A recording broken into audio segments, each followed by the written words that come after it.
네, 앞서 전해드린 대로 트럼프 대통령과 김정은 국무위원장의 2차 북미 정상회담이 다음 달 말 개최될 것이라고 백악관이 발표했습니다. 아직 발표되지 않은 회담 장소에 대해서도 많은 관심이 쏠리고 있는데요. 네, 전문가와 관련 내용 짚어보겠습니다. 양무진 북한대학원 대학교 교수, 신범철 아산정책연구원 안보통일센터장입니다. 어서 오세요. 네, 안녕하십니까. 네, 백악관이 2차 북미 정상회담 다음 달 말쯤에 개최가 될 것이다 이렇게 발표를 했습니다. 이 시간표에 있는 과학이 2월 말로 가닥이 잡힌 것 어떤 의미로 볼 수 있겠습니까? 나름대로 좀 포괄적이지만 2월 말이라는 것은 일종의 그 제2차 북미 정상회담 개최를 기정사실했다 이렇게 보여지죠. 네. 특히 지금 현재는 1월이잖아요. 정초 1월 달에 이런 이 국제사회 관심을 가진 이 북미 양 정상 간의 만남 이것을 기정사실했다는 것은 아마 양 정상이 한반도의 비핵화와 평화체제 구축에 대해 가지고 나름대로 지혜를 모으고 네. 더 나아가서 이행하겠다는 의지 이것을 국내에 국제사회에 보여주는 대목이 아니겠냐 그런 측면에서 나름대로 의미가 있다고 평가할 수 있습니다. 네, 그런데 당초 이 날짜라든지 장소가 보다 정확하게 발표되지 않겠냐 이런 분석들도 있었거든요. 그것에 비해서는 조금 이제 낮은 수준이라고 볼 수 있을 것 같은데 어떻게 보고 계십니까? 예, 사실 이 정상 회담 발표 이전에 지금 네. 김영철 부위원장이 트럼프 대통령을 만나는 과정에서 정보 당국 간에 어느 정도 의견 교환이 있었다. 그런 부분에 있어서는 이번에 트럼프 대통령이 김영철 노동당 부위원장 만난 다음에 바로 트위터라든가 이런 곳으로 해서 구체적인 날짜와 장소. 네네. 작년과 같은 경우 그랬거든요. 폼페이오 국무장관이 평양을 방문해서 돌아와서 보고를 받자마자 그날 이제 밤에 트위터로 이제 6월 10일 싱가포르 이야기를 한 것 같은데 그렇기 때문에 이번에도 많은 분들이 바로 정상회담 날짜와 장소가 발표되지 않겠느냐 기대를 했던 것 같습니다. 네네. 다만 그 부분에는 약간 여지를 남겨둔 것 같아요. 네. 실무회담을 통해서 한두 가지만 더 조율할 것이 있든지 해서 아직은 여지를 남겨둔 부분은 좀 아쉽다고 평가합니다. 네, 네. 어제 대여건 2차 북미 정상회담 이제 2월 말 개최가 공식 선언이 됨으로써 북미 간에도 좀 새로운 돌파구가 마련된 것 같은데 그런데 샌더스 대변인의 이 발언을 보면요. 미국이 북한이 비핵화할 때까지 제재와 압박 계속해 나갈 것이다 이렇게 말을 했거든요. 북한의 비핵화 조치 그리고 미국의 상응 조치가 좀 이견을 좁히지 못했다 이런 생각이 좀 드는데 어떻게 보십니까? 그렇죠. 이제 미국 입장에서 이 대북 제재 압박 지속하겠다. 이것은 원론적인 이야기다. 다시 말해서 기존의 입장을 재확인했다 이렇게 볼 수 있겠죠. 그럼에도 불구하고 이번에 김명철 이 통전부장이 직접 이 트럼프 대통령을 만났다. 이것은 뭐냐면 방금 먼저 우리 신본부 센터장께서 말씀했다시피 그 전에 여러 채널을 통해 가지고 상당 부분 논의하고 또 합의한 부분이 많을 거다. 다시 말해서 정보 당국자 간에 또는 실무자 간에 그것이 어느 정도 합의를 했기 때문에 지금 이제 김명철 통정부장의 방미 그 속에서 트럼프 대통령을 만난 거 아니겠습니까? 네. 그렇다면은 아마 이렇게 비록 이 미국 백악관이 그렇게 제재 압박 이야기했지만도 그것은 낮은 수준의 합의 이렇게 볼 것이 아니고 기존의 주장을 재확인했다 이렇게 보여주고 특히나 또 지금 백악관에서 이야기 보면은 이 트럼프 대통령이 만나서 나름대로 만남이 생산적이었다. 네. 또 그리고 지금 이제 트럼프 대통령이 앞으로 김정은 위원장의 만남을 기대한다, 고대한다 이런 표현도 있지 않습니까? 네. 그런 점을 봤을 때 너무 압박 제재에 우리가 지금 이제 무게 중심을 두고 나름대로 평가할 것이 아니고 앞으로 양 정상이 만나가지고 나름대로 한반도 비핵화와 평화 체제에 대해서 지혜를 모으고 이행하는 의지 여기에 무게 중심을 보고 평가할 대목이다. 저는 그렇게 생각합니다. 네, 이 트럼프 정부는 선 비핵화를 계속해서 강조를 하고 있고 북한의 제재 완화를 계속해서 요구하고 있는 그런 상황인데 이번 면담에서 어떤 북한이 비핵화 관련된 어떤 새로운 제안을 내놨을 가능성 그 부분은 어떻게 볼 수 있겠습니까? 우리가 좀 두 가지를 좀 나눠 볼 필요가 있습니다. 아마 이 통전부장 김영철 통전부장의 친서의 내용 네. 또 그리고 구두 메시지 두 가지 구분할 필요가 있는데 친서라는 것은 그 뭡니까? 좀 의전적인 의미였겠죠. 네. 여기에서는 아마 한 세 가지 정도 요구하면 첫 번째로는 지금까지 6.12 북미 공동성명 이행에서 가지고 트럼프 대통령에 대해서 경의를 표한다. 또 북한 입장에서는 6.12 성명 완전한 비핵화를 포함해가지고 성명을 성실히 이행할 모든 준비가 되어 있다. 그리고 세 번째는 빨리 양 정상이 만나가지고 국제사회가 바라는 한반도 비핵화 평화체제 구축에서 나름대로 노력하자. 뭐 이런 부분 되겠죠. 네. 이것은 뭡니까? 좀 더 포괄적이면서 의례적인 부분이고 아마 구두 메시지 속에서 미국이 원하는 거, 북한이 원하는 거, 특히 미국이 원하는 부분에 대해서 김정은 위원장의 구두 메시지 속에 담겨 있을 것이다. 다시 말해서 미국이 원하는 것은 뭡니까? 비핵화에 대한 진전 아니겠어요? 네. 이미 약속했던 영변 핵단지에 대한 영구 폐기 문제, 또 네네. 그리고 지금 신고 사찰 검증 문제, 특히나 지금 이제 미국에서 가장 관심을 가진 국민들의 안전을 우려할 수 있는 ICBM 문제 이런 부분에 대해서 아마 김정은 위원장의 답변이 담겨 있을 것이다. 네. 그렇지만도 협상이라는 서로 주고받는 거 아니겠어요? 적어도 김정은 위원장 입장에서 미국이 원하는 것을 얻으려 하면은 북한이 원하는 이런 부분에 대해서도 미국도 좀 성의 있는 조치가 필요하다. 이런 대목도 구두 메시지 속에 담겨 있을 것이다. 네. 그렇게 생각합니다. 알겠습니다. 친서와 이제 구두 메시지를 좀 나눠서 설명을 해주셨는데 선생님께서도 이번에 친서가 전달됐을지 또 전달이 됐다라면 어떤 내용들이 좀 담겨 있었다라고 보십니까? 뭐 전달됐을 가능성은 여전히 높다고 생각합니다. 네. 아직 발표를 자세하게 안 했기 때문에 안 알려지고 있다고 생각하고요. 내용은 기본적으로 김정은 위원장이 트럼프 대통령과 만나고 싶어하는 그런 우호적인 메시지가 담겨 있겠죠.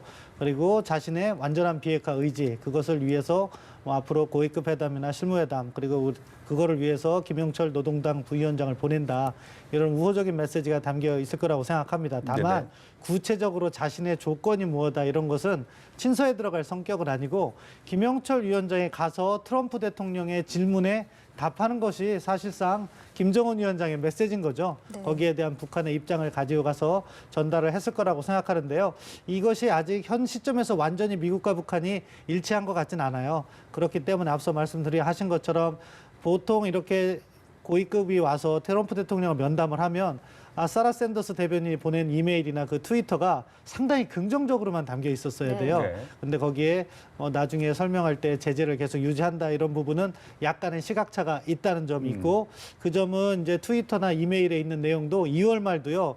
No 네. later than 2월이 끝나기 전이 아니라 니어라는 표현을 썼어요. 네. 2월 말 네. 즈음에 약간의 여지는 남겨두고 있다. 그 점을 봐서는 아직 양측이 의견을 좁혀가야 될 부분이 있는 것 같고 이것은 이제 뭐 스웨덴에서 스티브 비건이나 최선희 또는 다른 장소에서 그 실무급 회담을 통해서 이견을 좁혀가는 과정은 여전히 남아있을 것 같다. 네. 그렇게 생각합니다. 결국 이견이 해소가 되지 않았고 또 실제 정상회담이 열릴 때까지는 난관이 적지 않다 이렇게 봐야 되겠죠. 예, 뭐 그렇습니다. 지난번에도 보면은 정상회담을 발표하고 당시에는 성킴 필리핀 대사였죠. 그리고 네. 최선희 이렇게 회담을 계속하면서 이견을 좁혀갔다가 최종 단계에서는 구체적인 합의에 못 이루고 이제 원칙적 합의를 한 것인데 이번에도 마찬가지로 이제 어느 날 정상회담이 정해지면 그 과정까지는 계속해서 실무회담을 통해서 서로가 어떤 카드를 내놓을 것인가 네. 이런 카드를 조합시키는 작업을 할 거라고 봅니다. 보통 우리가 이제 2월 말쯤 가면은 뭐 하순을 뛰어넘어 가지고 일정 사람은 한 2월 26일 전후가 되겠죠. 네. 그런 선상이었는데, 근데 지금 2월 말쯤이라는 것은 아마 미국 입장에서는 지금 이제 연방 그 정부가 거의 셧다운 아닙니까? 이런 것을 다 감안했을 거예요. 이것은 뭐냐면은 북미 간에 실무자 간에 뭔가 합의가 완성되지 않았기 때문에 네. 좀 더 준비하는 것도 있겠지만. 더 근본적인 문제에 있어서는 미국의 그 연방 정부가 중단된 셧다운 여기 대해서 감안해가지고 아마 2월 말쯤 아니겠냐 저는 거 보여주고 특히 또 2월 중순 같으면은 북한 입장에서는 또 이 김정일 위원장의 또 생일이 담겨 있지 않습니까? 그렇다면 그 전후로 해가지고 상당히 또 바쁘겠죠. 그런 것을 다 감안해가지고. 국내 정치 일정상을 감안해가지고 네. 2월 말쯤이라는 표현이지 어찌 보면은 북미 간의 실무자 간에 뭔가 합의가 안 돼가지고 하는 그런 부분 이것은 좀 더 뭐 제가 보기에는 네. 지금 이제 방금 이제 우리 신문센터에서 이야기인데 이미 전에 남북미 정보 당국자 간의 상당 부분 여러 차례를 통해 가지고 다 논의를 했단 말입니다. 논의된 결과 어느 정도 성과가 있었기 때문에 이 김영철 통주부장이 나름대로 특사로서 미국 가지고 등을 만나지 않겠습니까? 그런 측면을 봤을 때 아마 한두 가지 정도는 조금 더 논의해야 되겠지만 네. 큰 가닥은 잡았다. 네. 저는 그렇게 큰 생각합니다. 가닥은 잡히고 여러 가지 주변 상황들까지 고려했을 때 2월 말쯤으로 가닥을 잡았다. 이제 이런 설명으로 그렇습니다. 이해를 하겠습니다. 예. 네. 네, 이런 가운데 미 국방부가 보고서를 하나 내놨습니다. 북한의 미사일이 미국의 중대한 위협이다 이런 보고서였는데 공교롭게도 이 김 부위원장이 방미했던 그 날이었단 말이죠. 어떻게 보세요? 사실은 그 MDR이거든요. 미사일 디펜스 리뷰라고 그래서 이 미국의 국가문서 체계를 보면은 국가안보 전략이 나오면 국방 전략이 나오고 그 일환으로서 미사일 방어 전략이 나오게 되어 있는 거예요. 네. 근데 이제 이것이 작년 말에 나왔어야 되는데 내부적으로 조금 조율하는 것 때문에 뒤로 미뤄졌는데 하필이면 말씀하신 것처럼 공교롭게 김영철 부위원장이 오는 날 발표를 했기 때문에 그렇습니다. 이게 이슈가 됐는데 저는 그날에 일부러 맞춰서 발표했다고는 보진 않습니다. 네. 다만 이것을 하루 정도, 이틀 정도 뒤로 미룰 수 있었는데 김영철 위원장을 특별히 배려해서 뒤로 미루진 않았다. 그렇게 생각하고요. 네. 내용을 보면은 북한에 대한 위협이 강조되어 있어요. 그렇지만 핵심은요, 사실 북한이 아닙니다. 이번 미사일 방어 리뷰의 핵심은요, 중국이에요.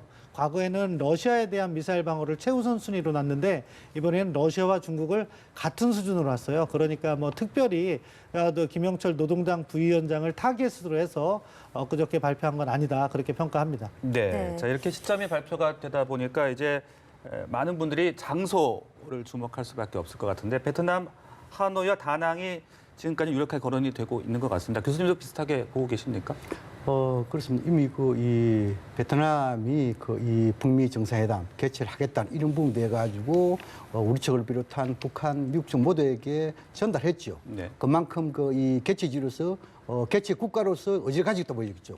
아마 특히나 베트남이라는 것은 북한, 미국 모두 상징성, 또 접근성, 편리성 이것이 다 있지 않겠느냐.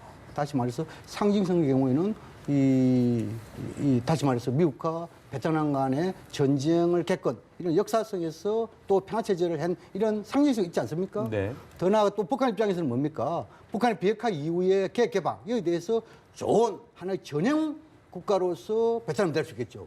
또 지금 편리성이라는 것은 뭡니까? 지금 이제 북한과 미국 모두 베트남의 이 대사 수교하고 있는 그런 상황 아니겠습니까? 그렇다면 앞으로 준비하는 데 있어가지고 수교 대사가 있으면 상당히 연락 채널이 원만히 되지 않겠습니까? 그런 모든 걸 봤을 때 네. 현 단계에서 물론 김정일 위원장의 일루신 64 이걸 가지고 갈 수 있느냐 안 가지 이것도 중요하겠지만 네. 전반적인 상황을 봤을 때 베트남의 하노이 가능성이 상당히 높은 것이 아니겠냐. 물론 다낭이라는 이야기도 있지만 다낭의 네. 경우는 상당히 이제 신도시고 거기에 보안 경호 이런 것을 다시 하려면 상당히 많은 비용이 유발될 수밖에 없는 그런 식으로 봤을 때 하노이 가능성이 조금 높은 것이 아니겠냐. 네. 지금 그렇게 전망 분석. 하노이에 좀 더 무게를 두셨는데 센터장님 생각도 궁금한데요. 뭐 저도 개인적으로 하노이가 더 바람직하다고 생각하는데 네. 김정은 위원장의 그 원산 갈마지구 그것이 어떻게 보면은 다낭이 거의 유사합니다. 해안이고 리조트가 있고 그런 부분에서는 다낭도 여전히 김정은 위원장으로서는 고려할 만한 가치가 높다 그렇게 평가합니다. 네, 북미 정상회담의 장소는 이제 추후에 발표가 된다고 했으니까 저희가 조금 더 지켜보겠습니다. 자, 미국 워싱턴 DC에서 이번에 북미 고위급 회담이 열리는 동안 반대편 스웨덴에서도 스톡홀름에서도 실무 협상이 시작이 됐는데 우리나라 외교부 당국자도 여기에 출국을 했단 말이죠. 어떻게 보면 이 남북미 3자 회동 가능성 좀 있을까요? 네, 뭐 충분히 있다고 생각합니다. 그리고 그런 것을 갖다가 활성화시킴으로 해서 가능하면 북한에게 많은 외교적 관여를 하도록 만드는 것이 우리에게 바람직하다 그렇게 생각하고요. 다만 말씀하신 것 중에 실무회담이 시작된다는 것은 아직 확인된 보도는 아니고요. 네. 이제 아마 스티브 비건이 이제 스웨덴으로 가서 거기서부터 이제 김영철 부위원장과 트럼프 대통령의 논의, 김영철 부위원장과 폼페이오 국무장관의 논의를 바탕으로 해서 거기에서 사실은 후속 회담은 합의가 돼야지 의미 있는 후속 회담을 하는 겁니다. 그냥 장소에 모였다고 해도 그러한 임무를 부여받지 못하면은 거기에서는 일반적인 이야기밖에 하지 못하거든요. 네. 그러니까 아마 이번에 스웨덴에서 후속 회담을 하자. 실무회담을 하자는 건 미국 측 그간 입장이었기 때문에 네. 제안을 했을 수도 있고 만약에 그것을 북한이 받아들였다면 내일부터라도 의미 있는 후속 조치 회담이 시작될 수 있다. 그런 점에서는 이 회의는 사실은 어떻게 보면은 김영철 부위원장의 워싱턴 방문과 직접 연관되진 않았던 거예요. 근데 우리 정부가 1.5 트랙을 다양하게 지원을 하는데 우연치 않게 비슷한 시기에 개최돼가지고서는 네. 이렇게 어떻게 보면 병행적으로 이렇게 협상이 진행될 수 있도록 준비했는데 그 점에 있어서는 우리 정부가 포석을 잘 깔아둔 것은 높이 평가합니다. 네. 네. 그 부분에 대해서 조금 추가 보완 설명드리자면은 아마 이 스웨덴에서 이런 남북미 또 그리고 지금 이제 서해대가 포함하면은 4자 회담이 되겠죠. 네. 이 4자 회담의 개최까지는 우리 정부 역할이 상당히 컸습니다. 지금은 이제 북미 간의 실무자 간의 만남 이 부분에 대해서 미국은 계속 요구하지만 북한은 상당히 거기에 대해서 소홀히 해왔잖아요. 그것은 뭐냐 하니까 북한 입장에서는 탑다운 방식, 다시 말해서 하향식 방식을 상당히 적극적으로 역할을 했는데 미국 입장에서는 상향식이었죠. 예를 들어 가지고 관료주의 형태에 있어 가지고 그런 측면에서 북미 간 실무회담이 열린 것이 상당히 뒤로 밀다 보니까 우리 정부가 적극적으로 노력해 가지고 네. 이 서해대에서 하게 됐다 보이고 그렇다면 실질적으로 회담 열릴 때 주도는 누가 하느냐? 아마 서해대는 할 것이다. 서해대라는 것은 뭡니까? 북한에 있어 가지고 미국의 대리대사 역할도 하는 거 아니겠습니까? 그런 측면 봤을 때 하고 그러나 이번에 남북미 3자 또는 서해대 포함 4자가 만나 가지고 밀고 따지는 협상의 개념보다도 실무자 간에 직접 만나는 상견례의 의미 또 그리고 자신의 입장을 이야기하고 상대 입장을 경청하는 다시 네. 말해서 의사소통의 성격이 더 강한 소위 말해서 이 서해대의 모임 아니겠냐 저는 그렇게 네, 생각합니다. 네, 알겠습니다. 알겠습니다. 끝으로 김정은 위원장의 서울 답방 이야기 좀 여쭤볼게요. 이제 2차 북미 정상회담이 성공적으로 이루어진다면 답방 가능성이 상당히 높아지지 않을까. 그렇다면 또 시기는 언제쯤으로 좀 아직은 좀 이런 얘기긴 합니다만은 예상을 해볼 수 있겠습니다. 예, 뭐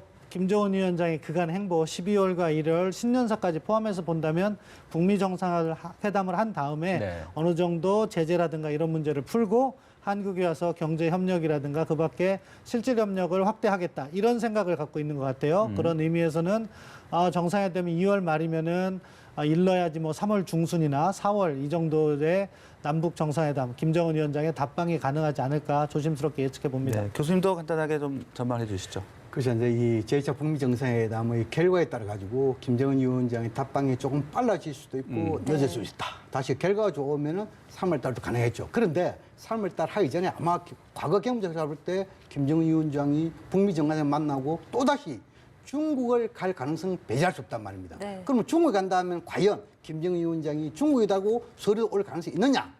시간상으로. 그런 측면을 봤을 때 아마 4월 중 서울 답방 가능성이 좀 더 높지 않을까 이렇게 조심스럽게 전망해 볼 수 있습니다. 네. 네, 알겠습니다. 2월 말로 예정된 2차 북미 정상회담 관련 이야기를 오늘 두 분 전문가 모시고 이야기 나눠봤습니다. 오늘 말씀 고맙습니다. 고맙습니다.